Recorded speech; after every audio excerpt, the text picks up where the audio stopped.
রাজধানীর foreign service একাডেমিতে জাতীয় ঐক্যমত্য কমিশনের সাথে রাজনৈতিক দলগুলোর দ্বিতীয় পর্যায়ের অষ্টম দিনের আলোচনা অনুষ্ঠিত হয়েছে আজ। সেখানে রয়েছেন সহকর্মী মহসিন কবির। বিস্তারিত জানতে আমরা সরাসরি যুক্ত হচ্ছি তার সঙ্গে। মহসিন, সেখানকার সবশেষ অবস্থা কি আমাদেরকে জানাবেন?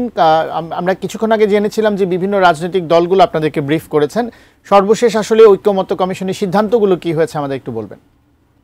পাঁচটা কিছু ঐক্যমত্য কমিশনের বৈঠকের যে কার্যক্রম সেটি শেষ হয়েছে এবং আজকে জানেন যে অষ্টম দিনের বৈঠক, এবং বৈঠকে আজকে এর আগের দু তিনটি বৈঠকে কোনো ধরনের সিদ্ধান্ত ছাড়াই শেষ হয়েছিল, কিন্তু আজকে আপনি আগে সংবাদে বলছিলেন যে দুটি বিষয়ে ঐক্যমত হয়েছে। যে একটি হচ্ছে যে তত্ত্বাবধায়ক সরকার যে পুনর্বহাল, সেই ব্যাপারে রাজনৈতিক দলগুলো তাদের ঐক্যমতের কথা জানিয়েছে। আরেকটি ব্যাপার হচ্ছে যে সংসদীয় আসনের সীমানা পুনর্নির্ধারণ, এই ব্যাপারে একটি কমিটি করা হবে। যদিও সংস্কার কমিশনের পক্ষ থেকে প্রস্তাব ছিল যে একটি কমিশন করার জন্য, আলাদা কমিশন যারা সংসদীয় আসনের সীমানা পুনর্নির্ধারণ করবে এবং স্বাধীন একটি কমিশন থাকবে। তবে রাজনৈতিক দলগুলোর আপত্তি এবং আলোচনার পর সিদ্ধান্ত হয়েছে যে সব রাজনৈতিক দলগুলো একমত হয়েছে যে একটি কমিটি হতে পারে।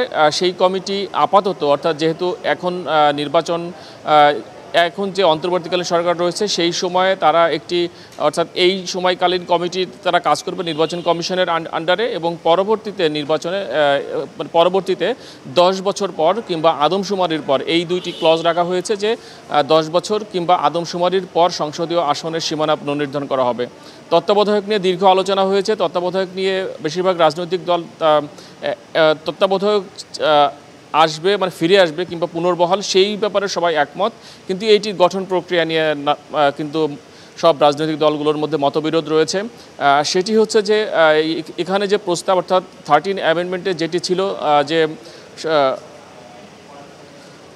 রাষ্ট্রপতি প্রধান বিচারপতি, অর্থাৎ সর্বশেষ অবসরপ্রাপ্ত প্রধান বিচারপতিকে নিয়োগ দিবেন, তা না পেলে তার পরের যিনি বিচারপতি অবসর গ্রহণ করেছেন সিরিয়ালে, অর্থাৎ এইভাবে, অর্থাৎ বেশিরভাগই কিন্তু বিচার বিভাগের উপর নির্ধারিত ছিল যে সেখান থেকে প্রধান উপদেষ্টা নির্বাচিত হবে, প্রধান উপদেষ্টা নিয়োগ দেওয়া হবে। তো সেই ব্যাপারে রাজনৈতিক দলগুলো বিভিন্ন ধরনের মতামত জানিয়েছে। তারা বলছে যে জুডিশিয়ারি, অর্থাৎ বিচার বিভাগকে যেন একেবারেই রাজনীতির বাইরে রাখা হয়, অর্থাৎ এই প্রধান উপদেষ্টা কে হবে সেটি যেন বিচার বিভাগের উপরেই যেন একেবারে